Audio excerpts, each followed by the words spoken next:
চলো গাইস, কেমন আছেন? আশা করি সবাই ভালো আছেন, মুইও ভালো আছো। সকাল সকাল ব্লগটা শুরু করলাম।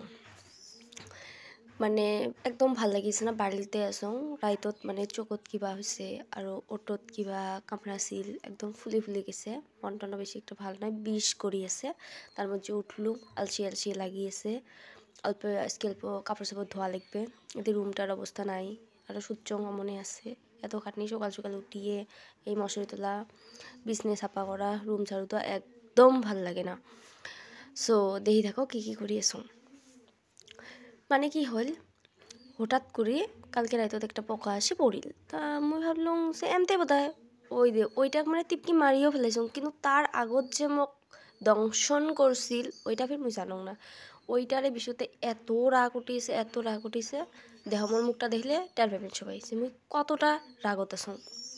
কিন্তু ওইটা তো মানুষও নয় বা ওইটা কোনো ধরার বস্তুও নয়, আর তার উপরে ওইকে মুই মারিও ফেলাইছো।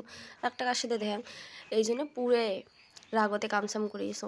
আজকে অল্প কাপড় চাপড় ধুম, মানে কিছুদিন আগত আমার নদীতে একটা বেটি সব মানে পড়ছিল পানিত, ও মরে নাই, ভর্তি আছে, কিন্তু তার বাড়ি থেকে যাবার না দেয়। ওই জন্য বহুত কাপড় চাপড় পালা হয়ে আছে, তল ফেলে থুসং কাপড়। তো আজকে এগুলো থুয়ে আসো, বিছানা চাদরটা ধুম না, ব্ল্যাঙ্কেটটা ধুম না, বাদ বাকি ছোটো মোটো মোটো কাপড় যি আছে তাই ধুম। আর স্কুলও বন্ধ, ওই জন্যে আর কি। তো ঘরটা ঝাড়ু দেন, রুম টুম একদম ভাল হয়ে আছে না। এদের মুখ টুক কিবা কিবি করছো, আরও ফেসিয়াল টেসিয়াল করছো, সব বস্তু এদের তলে টলে জি পাইছো যেটি ওটিয়ে থুসং। মানে কোনোই মগার ভাল লাগিয়েছে না।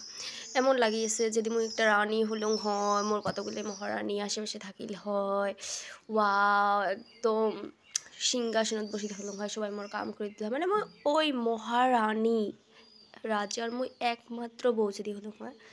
সো এলে ভাবিতে কোনো লাভ নাই, ওই সঙ্গে একটা ফকির। এতটুকু কথা, নিজের কাম নিজে করিয়ে খাওয়া লাগবে কি আর। এই তো করিয়ে আসং ওই জন্যে। তারপর ওই যে বস্তুগুলি যে দেখিয়েছেন না বিছনেত, ওগুলো আমি বিছনেতে রাখুন। মানে এত আলসি আমি, কোন থেকে দিয়েছে নিম নিয়েছে কামসাম করি আবার নং আমি অমনে থাকিম, তাও করবি না, ওই জন্য সাথে নিয়ে থাকুন। চুলগুলো স্ট্রেট করছো গাইস কিছুদিন আগত, কঙে নেই এটা কথা। সো দেখো কেমন লাগছে চুলগুলো মোর। এই দেখো কত কাপড়, মানে আর কি কম, একদম পালা করে তাহলে তলতে ধুয়ে দিছো। মানে এত অপরিষ্কার জানেন, ধুলে ফেলার দিন, মানে বৃষ্টি তো নাই, একদম ধুলে দিয়ে ছাপা। সো ওই খিড়কিটা দিয়ে দেখিয়েছিলাম কি যে আমার ওই ফেলে একটা রাস্তা আছে, রাস্তাতে কি কি হাল্লা করি আছে। So bye bye.